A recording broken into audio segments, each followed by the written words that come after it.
In the storybook town of Allura, our pretty princess was chased by an evil queen into the forest with only talking animals to keep her company. When Prince Great Guy comes along to rescue her, they defeat the evil queen and live happily ever after.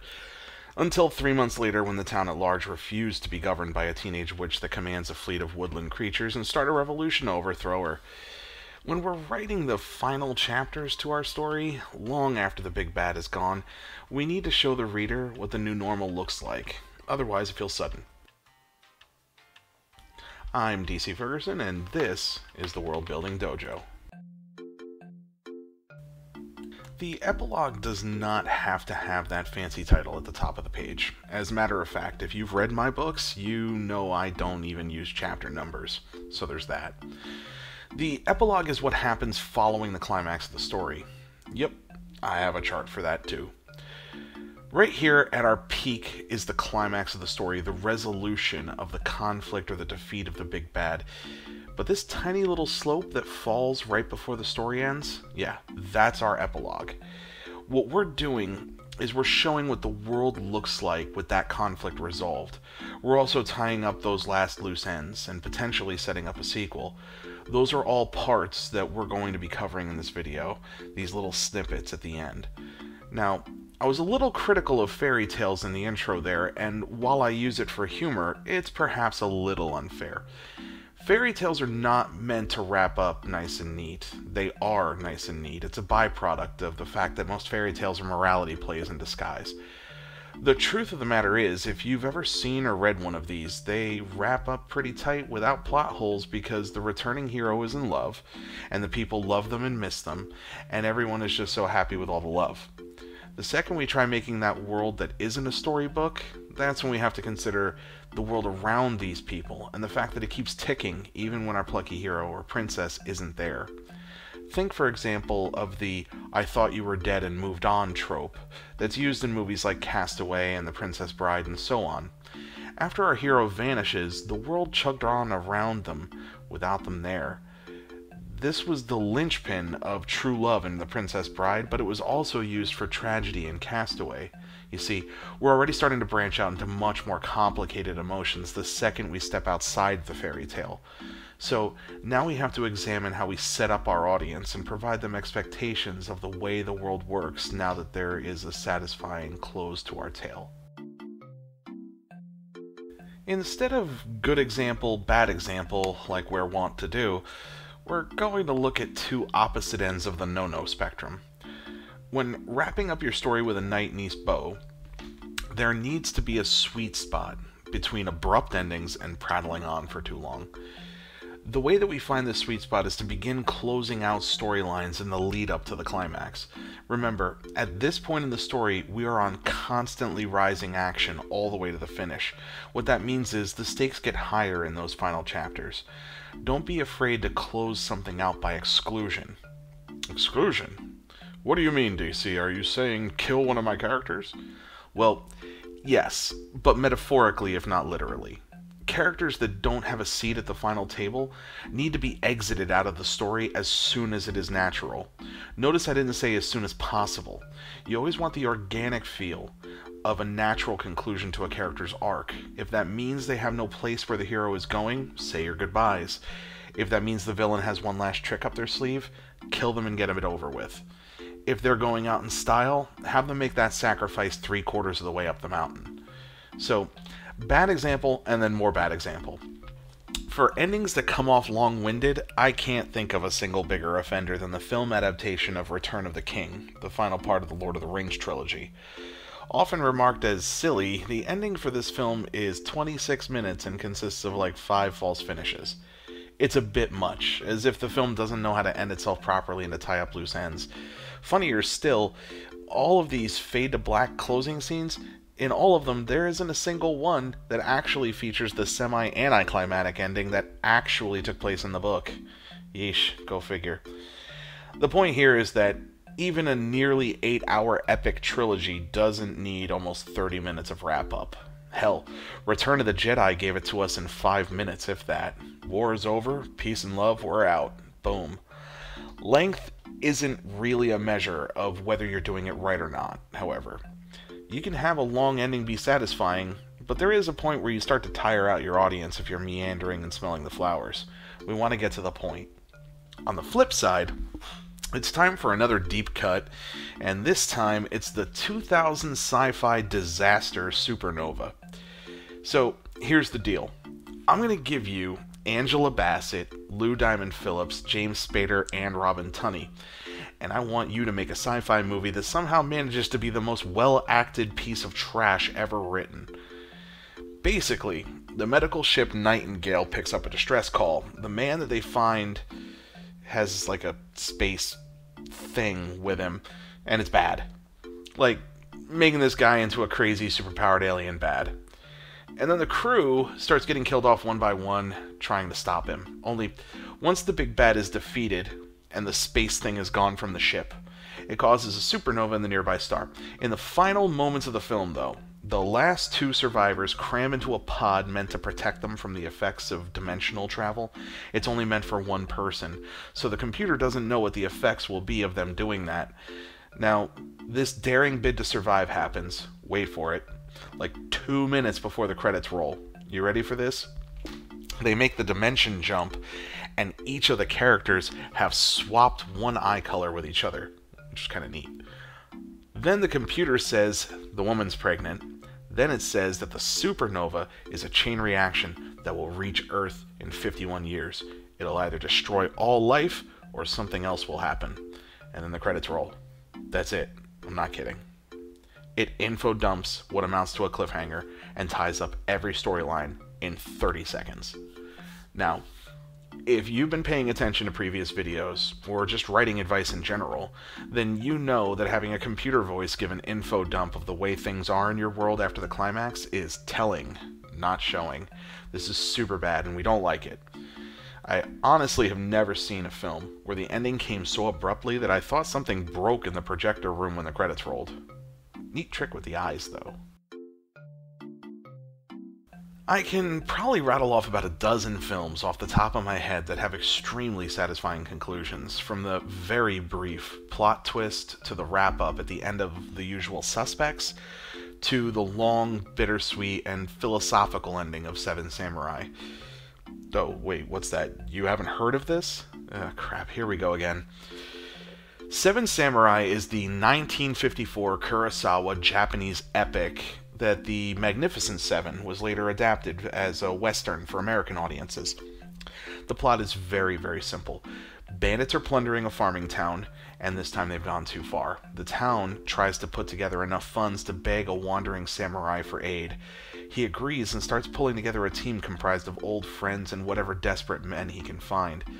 The town has so little to offer them that recruiting any of these men is basically a charity.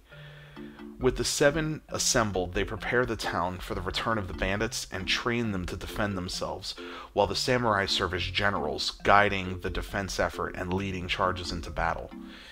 Without spoiling anything, because that would be a crime, not all of the seven samurai make it out of the film, but every one of them gave everything they had to defend the town.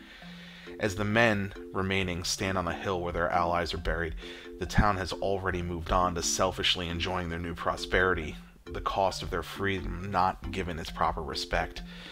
It's a bold statement on the hidden cost of freedom and the lack of respect given to those that provide it.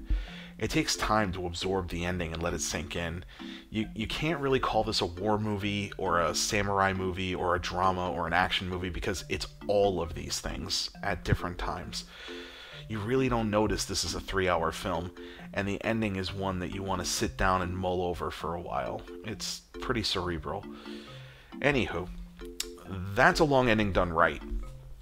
Part of the reason it's done so well is it has a very clear view of what it's trying to say, and that's where you come in. The sweet spot is in telling a satisfying epilogue by having a clear view of what the world looks like ahead of your protagonist. Here's some examples I could think of to ask yourself these critical questions when we're looking at tropes from other films. So, for example, after a horrible encounter with a madman in a life-or-death situation, is it realistic that a regular woman, likely suffering from PTSD, will have a long, healthy relationship with the bomb squad cop that saved her? Or is the kingdom really going to live happily ever after, from moving from an evil queen to her daughter, the usurper of the throne? Has killing the head of a criminal cartel created a power vacuum in the city, thereby leaving a vacant throne for smaller, more vicious gangs to claw and kill their way to the top? Or, now that he stopped her from getting on that plane or marrying that dude, what does life look like dealing with the family that didn't approve of their relationship? Remember, these are your concerns.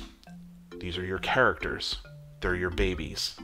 No one in the world should have a more clear vision of the answers to these questions than you. If you're not the one asking these questions and painting that picture, someone else will. And that picture they paint is going to be the lens they view your work from. They'll decide if it's good or bad based on their own interpretation of where they think the story goes next. And that brings us to our final and possibly most important point. So, first of all, don't you dare, ever, and I mean ever, use those words in one of your books. Ever.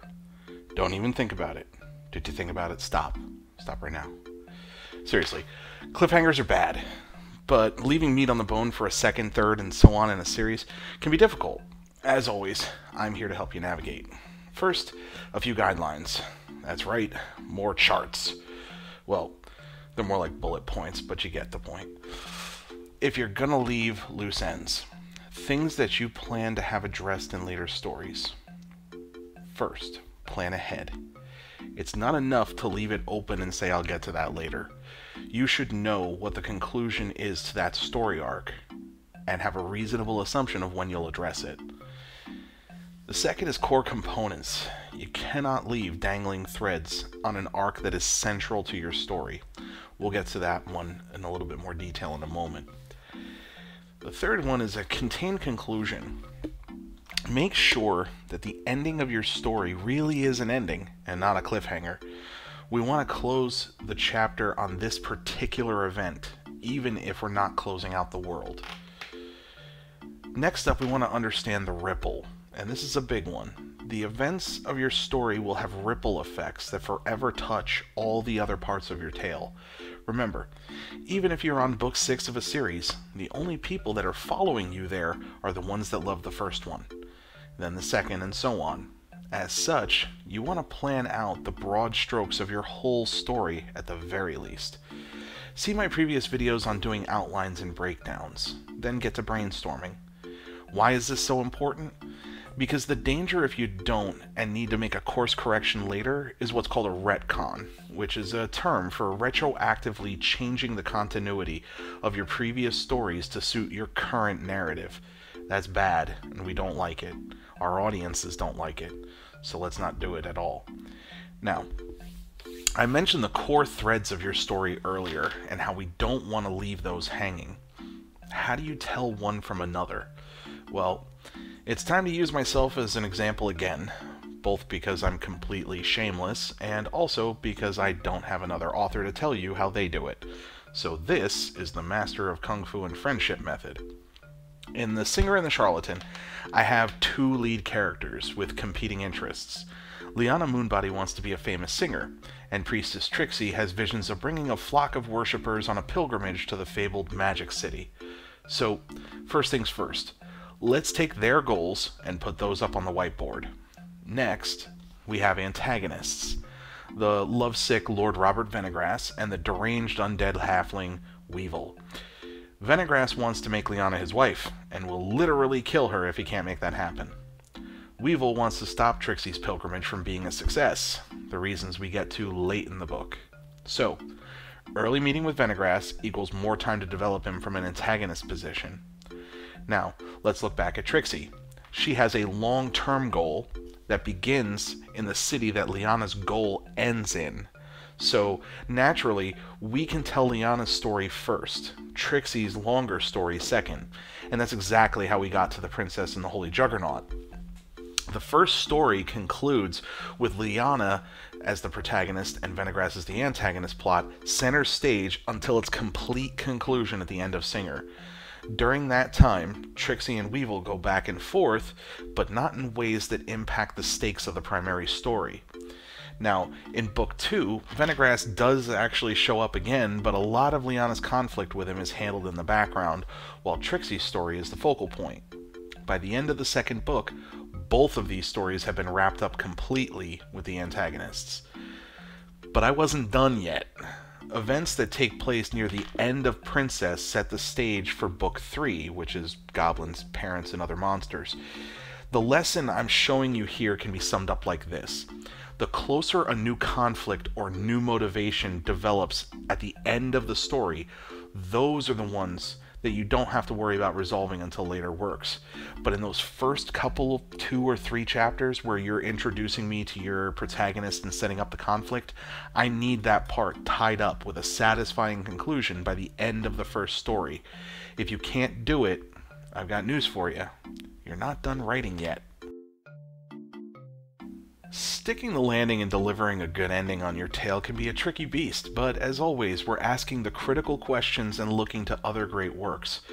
It's not that we must live up to their legacy, but we'll never come out from behind their shadow unless we make people remember us.